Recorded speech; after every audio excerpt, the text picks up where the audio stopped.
सुप्रभात बच्चों। आज हम बाल महाभारत के 7वें अंक को पढ़ेंगे। 7वें अंक का नाम है भीम। भीम को हम जैसा कि जानते हैं कि ये 5 पांडवों में दूसरे नंबर के थे और ये बहुत ही वीर थे, बलवान थे और इनको वायुपुत्र भी कहते हैं। तो आज हम भीम के बारे में इस चैप्टर में पढ़ेंगे। शुरू करते हैं बच्चों। 5 पांडव तथा धृतराष्ट्र के 100 पुत्र जो कौरव कहलाते थे, हस्तिनापुर में साथ साथ रहने लगे। खेल कूद हंसी मजाक सब में वे साथ ही रहते थे। शरीर बल में पांडु का पुत्र भीम सबसे बढ़कर था। खेलों में वह दुर्योधन और उसके भाइयों को खूब तंग किया करता। यद्यपि भीम मन में किसी से वैर नहीं रखता था और बचपन के जोश के कारण ही ऐसा करता था। तो जैसा कि आप लोगों ने पहले भी आप लोगों को पता होगा कि धृतराष्ट्र का विवाह गांधार नरेश के पुत्री से होता है और उनको 100 पुत्र होते हैं जो कौरव कहलाते हैं। और जो धृतराष्ट्र के जो हस्तिनापुर के नरेश थे, वर्तमान राजा पांडु, उनका विवाह कुंती भोज की पुत्री कुंती से होता है और मद्र राज की पुत्री माद्री से। और उनके कुंती से 3 पुत्र और माद्री से 2 पुत्र होते हैं। कुंती के पुत्र क्रमशः युधिष्ठिर, भीम, अर्जुन और माद्री के नकुल और सहदेव। तो इन सब में जो पांडु के पुत्र भीम थे वे सबसे ज़्यादा बलशाली थे। ताकत में उनसे वीर कोई नहीं था और इस कारण से भी कौरव उनसे चिढ़ते थे। वैसे भीम को किसी के प्रति ईर्ष्या मन में नहीं थी, भीम के मन में, लेकिन दुर्योधन उनसे ईर्ष्या करता था और इसी कारण भीम खेल में दुर्योधन और उसके भाइयों को खूब परेशान करते थे। फिर भी दुर्योधन तथा उसके भाइयों के मन में भीम के प्रति द्वेष भाव बढ़ने लगा। इधर सभी बालक उचित समय आने पर कृपाचार्य से अस्त्र विद्या के साथ साथ अन्य विद्याएं भी सीखने लगे। विद्या सीखने में भी पांडव कौरव से आगे ही रहते थे। इससे कौरव और खींचने लगे। दुर्योधन पांडवों को हर प्रकार से नीचा दिखाने का प्रयत्न करता रहता था। भीम से तो उसकी जरा भी नहीं पड़ती थी। एक बार सब कौरवों ने आपस में सलाह करके यह निश्चय किया कि भीम को गंगा में डुबोकर मार डाला जाए और उसके मरने पर युधिष्ठिर, अर्जुन आदि को कैद करके बंदी बना लिया जाए। दुर्योधन ने सोचा कि ऐसा करने से सारे राज्य पर उनका अधिकार हो जाएगा। देखिए, जो पांडव थे उनके मन में किसी भी कौरव के प्रति कोई जलन नहीं था, कोई भी द्वेष भाव नहीं था। लेकिन जो कौरव थे उनके मन में पांडवों के प्रति दिनों दिन द्वेष बढ़ रहा था। बढ़ता भी क्यों न, पांडव हर मामले में उनसे आगे थे। बल में उनसे आगे भीम, और उसके बाद जब गुरुकुल में जाते हैं, कृपाचार्य से अस्त्र शस्त्र की शिक्षा लेते हैं, तो वहाँ पर भी वे कौरव से आगे ही रहते हैं। इस कारण जो कौरव थे वे पांडवों से और चिढ़ने लगे। तब उनके मन में अनेकानेक विचार आने लगे जिससे कि पांडवों को नष्ट किया जा सके। उसी में भीम और दुर्योधन और उसके भाइयों ने निश्चय किया, विचार बनाया कि क्यों न हम लोग भीम को गंगा जी में डुबाकर मार डालें और जब भीम मर जाएगा तो इतना बलवान कोई है नहीं कि हम 100 भाइयों से मुकाबला करेगा, तो अन्य भाइयों को हम लोग कैद कर लेंगे, जिससे इस राज्य के झगड़े का अंत हो जाएगा और पूरा राज्य हम लोगों का हो जाएगा। एक दिन दुर्योधन ने धूमधाम से जल क्रीड़ा का प्रबंध किया और 5 पांडवों को उसके लिए न्योता दिया। बड़ी देर तक खेलने और तैरने के बाद सबने भोजन किया और अपने अपने डेरों में जाकर सो गए। दुर्योधन ने छल से भीम के भोजन में विष मिला दिया था। सब लोग खूब खेले तैरे थे, सो थकाकर सो गए। भीम को विष के कारण गहरा नशा हो गया। वह डेरे पर भी न पहुंच पाया और नशे में चूर होकर गंगा किनारे रेत में ही गिर गया। उसकी हालत में दुर्योधन ने लताओं में उसके हाथ पैर बांधकर उसे गंगा में बहा दिया। लताओं से झगड़ा हुआ भीम का शरीर गंगा की धारा में बहता हुआ बहुत दूर निकल गया। तो अब जो कौरव थे उन्होंने मन में विचार किया कि किस तरीके से हमें पांडवों को नष्ट करना है। तो एक दिन जो दुर्योधन था उसने जल में स्नान करने के लिए पांडवों को न्योता दिया और उसका अच्छे से व्यवस्था किया कि चल करके वहीं भोजन करेंगे और वहीं पर सब लोग जल क्रीड़ा करेंगे, जल में तैरेंगे, जल में खेलेंगे।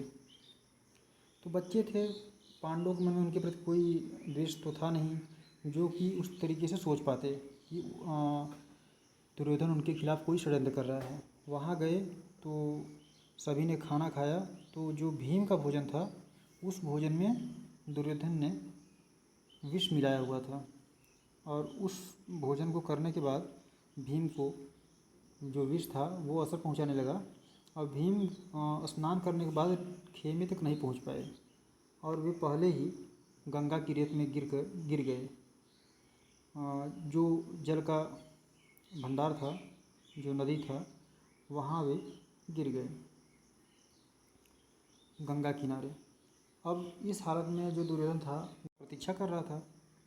उसने क्या किया कि जो लताएं होती हैं, मतलब जो बेलें होती हैं, कुछ पेड़ों पर चढ़ी हुई होती हैं, उससे भीम को बांधा और बांधने के बाद उन्होंने गंगा जी की धारा में भीम के बंधे हुए शरीर को फेंक दिया। अब उस लताओं में जकड़ा हुआ जो भीम का शरीर था वह बहता हुआ गंगा जी में बहुत दूर चला गया। अब आगे देखते हैं। इधर दुर्योधन मन ही मन यह सोचकर खुश हो रहा था कि भीम का तो काम ही तमाम हो गया होगा। जब युधिष्ठिर आदि जागे और भीम को न पाया तो चारों भाइयों ने मिलकर सारा जंगल था गंगा का वह किनारा जहाँ जल क्रीड़ा की थी छान डाला, पर भीम का कहीं पता न चला। अंत में निराश होकर दुखी हृदय से वे अपने महल को लौट आए। इतने में ही क्या देखते हैं कि भीम झूमता झामता चला आ रहा है। पांडवों और कुंती के आनंद का ठिकाना न रहा। युधिष्ठिर कुंती आदि ने भीम को गले से लगा लिया, पर यह सब हाल देखकर कुंती को बड़ी चिंता हुई। उसने विदुर को बुला भेजा और अकेले में उनसे बोली, दुष्ट दुर्योधन जरूर कोई न कोई चाल चल रहा है। राज्य के लोभ में वह भीम को मार डालना चाहता है। मुझे इसकी चिंता हो रही है। तो जब भीम को उन्होंने जल में प्रवाहित कर दिया तो बड़े खुश हुए कि आज हमारे एक शत्रु का काम तमाम हो गया, क्योंकि सबसे बड़ा शत्रु दुर्योधन को भीम ही दिखाई दे रहा था, क्योंकि भीम बल में सबसे ज़्यादा थे, सबसे ज़्यादा बलवान वही थे। तो अब जब सब सो गए फिर उठे तो अब सब ने ढूंढना शुरू किया। युधिष्ठिर और उनके भाइयों ने वहाँ पर गए जहाँ पर कि सब लोग नहाए थे। अंत में कहीं पर भी पता नहीं चला और सब लोग दुखी होकर महल को लौट आए। लेकिन यहाँ आए सब अपना शोक प्रकट ही कर रहे थे कि क्या देखते हैं कि उधर से भीम चले आ रहे हैं। भीम को देख करके सभी बहुत खुश हुए और कुंती समझ गई कि हो न हो यह चाल दुर्योधन कर रहा है जिससे कि हमारे पुत्रों को नष्ट कर सके। इसलिए उन्होंने विदुर जी को बुलवाया और उनसे इस बात की चिंता प्रकट की कि विदुर जी, जो दुर्योधन है वह मेरे पुत्रों को नष्ट करने के लिए कोई न कोई चाल चल रहा है, क्योंकि उसे राज्य का लोभ हो गया है। तो मुझे इस बात की बहुत चिंता हो रही है। अब आप ही कुछ समाधान कीजिए। तो राजनीति कुशल विदुर कुंती को समझाते हुए बोले, तुम्हारा कहना सही है, परंतु कुशल इसी में है कि इस बात को अपने तक ही रखो। प्रकट रूप से दुर्योधन की निंदा कदापि न करना, नहीं तो इससे उसका द्वेष और बढ़ेगा। तो विदुर जी ने समझाया कि ठीक है, ये बात तो आप भी जानती हैं, मैं भी समझ रहा हूँ, लेकिन इस बात को किसी और तक नहीं पहुँचने देना है, क्योंकि अगर यह बात और पहुँची या इस बात का खुलासा हुआ तो दुर्योधन के मन में द्वेष और बढ़ जाएगा। इसलिए इस बात को कभी किसी के सामने नहीं आने देना है, आप अपने तक ही इस बात को सीमित रखिए।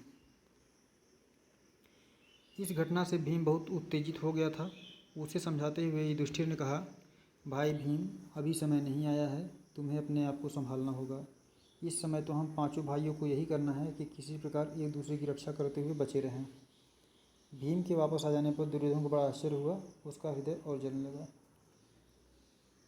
फिर भीम ने उस सारी घटना को बताया कि किस तरीके से भीम को दुर्योधन ने विष मिला हुआ भोजन करवाया और उनको गंगा में प्रवाहित कर दिया।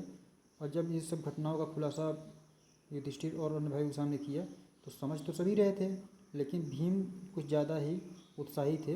वे अत्यंत क्रोधित हो गए, लेकिन युधिष्ठिर ने उनको समझाया कि ये अभी सही समय नहीं है, इसलिए अभी तुमको भी संभल के रहना होगा और हम पांचों भाइयों को भी यही करना है, चारों भाइयों को, कि हम एक दूसरे की रक्षा करते हुए चलें और किसी को भी कोई संकट ना आने पाए। हमको बचकर ही चलना है। लेकिन जब भीम को दुर्योधन ने देखा तो उसे बहुत ही आश्चर्य हुआ कि मैंने तो उसे बिल्कुल विष पिलाकर गंगा जी में प्रवाहित कर दिया था, फिर यह जीवित कैसे बच गया, जिससे उसके हृदय में जलन और भी बढ़ गई। ठीक है बच्चों, आप लोग घर में रहिए, सुरक्षित रहिए।